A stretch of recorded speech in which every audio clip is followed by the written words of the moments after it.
Swastiastu, Assalamualaikum warahmatullahi wabarakatuh, Shalom, Namo Buddhaya, dan salam sejahtera bagi kita semua. Perkenalkan, nama saya Ratu Nayla Nursyabila dari kelas D dengan NIM 24095 Jadi pada hari ini saya akan mempresentasikan kasus tentang streptokosis pada anak babi atau piglet di Tua Village, Marga Tabanan, Bali. Jadi, kita mulai dari bakteri Streptococcusnya terlebih dahulu.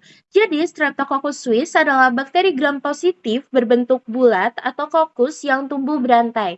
Bakteri ini bersifat katalase negatif dan non-motil. Secara alami, S. suis ini dapat ditemukan sebagai flora normal pada saluran pernafasan bagian atas babi, termasuk di bagian tonsil dan rongga hidung. Namun, dalam kondisi tertentu seperti penurunan imunitas atau stres, bakteri ini bisa menjadi patogen oportunistik dan menyebabkan penyakit serius. Infeksinya bisa menyebar sistemik dan menyerang berbagai organ vital seperti otak, sendi, dan paru. Selanjutnya itu ada sumber infeksi dan cara penularan. Kita mulai dari sumber infeksi dulu. Jadi S. suis ini umumnya merupakan flora normal pada saluran pernafasan bagian atas seperti yang dijelaskan sebelumnya. Infeksi ini terjadi bila bakteri tersebut keluar dari lokasi kolonisasi normal dan masuk ke aliran darah atau jaringan lain melalui luka, stres, atau kondisi imun yang menurun. Bisa juga dengan kontak ekskresi seperti lendir, darah, dan sekresi dari babi yang menampung bakteri aktif, juga bisa dengan lingkungan kandang yang tercemar atau peralatan dan orang yang membawa bakteri ke dalam kandang. Selanjutnya itu ada penularan. Jadi penularan ini bisa secara langsung antar babi melalui kontak, terutama bila ada luka atau abrasio pada permukaan tubuh.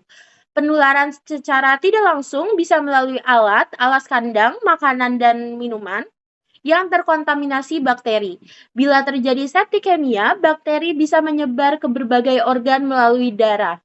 Dalam kasus streptokosis pada babi di Indonesia, berita menyebutkan bahwa penyakit dapat menyebar sistemik dalam tubuh atau peredaran darah yang memicu radang selaput otak atau meningitis, poliartritis, dan radang pada jaringan lain. Selanjutnya itu ada epidemiologi dan bentuk penyakit. Jadi untuk epidemiologinya itu penyakit streptokosis atau S. suis ini bersifat endemik di negara dengan industri babi berkembang termasuk pada Indonesia. Khususnya di Bali, streptokokus pada babi pernah dilaporkan sejak tahun 1994 dengan isolasi Streptococcus zooepidemicus pada babi dan monyet.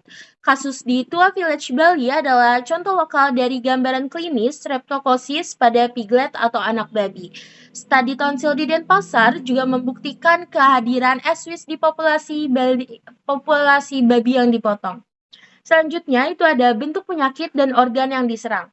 Seperti ada meningitis atau radang selaput otak, contohnya ada pada gambar di bawah ini, yaitu seekor babi menderita meningitis atau radang selaput otak. Terus selanjutnya itu ada septicemia atau infeksi darah. Yang ketiga itu ada arteritis atau poliartritis atau radang sendi. Yang keempat itu ada poliserositis atau radang pada selaput tubuh, misalnya pleura atau peritoneum. Selanjutnya itu ada gangguan pernafasan atau pneumonia, dan yang terakhir itu ada endokarditis. Selanjutnya itu ada metode diagnosis penyakit streptokosis. Jadi di sini ada 4 poin. Poin pertama itu bisa dengan anamnesis dan gejala klinis, yaitu ketika kita bisa observasi babi yang sakit, misalnya babi tersebut demam, lemah, gangguan neurologis, kesulitan berjalan, atau pembengkakan pada persendian, dan gejala lainnya. Selanjutnya bisa juga dengan pemeriksaan postmortem, terus juga bisa dengan pemeriksaan organ seperti otak atau selaput otak, sendi, peritoneum, paru, jantung, dan organ lain. Lesi bisa berupa eksudasi, peradangan pada selaput atau meninges, radang sendi, pendarahan, dan jaringan nekrosis. Poin kedua itu ada kultur bakteri dan isolasi. Itu bisa dengan sampel jaringan seperti otak, cairan cerebrospinal, darah, dan sendi, atau swab tonsil. Bisa juga menggunakan media agar darah atau belut agar dalam kondisi inkubasi aerob atau anaerob tergantung jenis Streptokoksusnya. Koloni Streptococcus ini biasanya juga hemolitik atau tergantung spesiesnya. Bisa juga dengan uji gram, yaitu gram positif, kokus rantai, bisa juga dengan uji biokimia seperti katalase negatif, oksidase negatif, dan lain sebagainya. Selanjutnya itu ada metode diagnosis penyakit Streptococcus suis. Jadi bisa dengan yang poin ketiga itu bisa dengan identifikasi molekuler atau PCR. PCR spesifik gen dari Streptococcus suis atau gen lain bisa menjadi target. Dalam studi tonsil babi di Denpasar, mereka menggunakan PCR dengan primer, SSRECNF, dan juga SSRECNR. Selanjutnya itu ada uji sensitivitas antibiotik. Jadi setelah diisolasi bisa dilakukan uji kepekaan terhadap berbagai antibiotik seperti metode Dix diffusion atau metode lain. Selanjutnya itu ada penanganan infeksi Streptococcus suis. Jadi bisa dengan pemilihan antibiotik harus berdasarkan hasil uji sensitivitasnya karena beberapa isolat sudah menunjukkan resistensi antibiotik. Yang kedua itu antibiotik yang umum digunakan bisa menggunakan penisilin, ampicillin, cephalosporin, macrolida, misal erythromycin. Selanjutnya itu bisa dengan terapi suportif dengan menjaga hidrasi dan nutrisi, mengelola gejala dengan obat antiinflamasi, serta manajemen stres pada baby tersebut. Selanjutnya, bisa juga dengan pengobatan harus dimulai segera setelah dicurigai adanya diagnosis itu. Karena penyakit dapat berkembang dengan cepat, terutama jika terjadi septikemia atau komplikasi neurologis. Selanjutnya, itu ada pencegahan infeksinya. Yang pertama itu ada biosecurity dan sanitasi. Contohnya seperti kita batas akses ke kandang, terus juga desinfeksi alat, pakaian kerja, dan kandang secara rutin, isolasi hewan yang sakit, dan kelola sirkulasi udaranya juga. Yang kedua itu ada manajemen populasi, seperti memisahkan babi yang muda dengan yang dewasa, terus juga hindari stres juga, dan cegah luka dan infeksi lainnya. Yang ketiga itu bisa dengan pemantauan, yaitu lakukan pemeriksaan rutin untuk mendeteksi apakah ada bakteri atau tidak. Selanjutnya itu ada kesehatan hewan umum, bisa dengan perbaiki nutrisi dan daya tahan tubuh babi tersebut. Dan yang terakhir itu ada pencegahan zoonosis, karena Swiss ini juga termasuk ke zoonotik, jadi pencegahannya bisa dengan gunakan APD, yaitu contohnya hand gloves, masker, dan yang lengkap lainnya. Juga dengan jaga kebersihan tangan.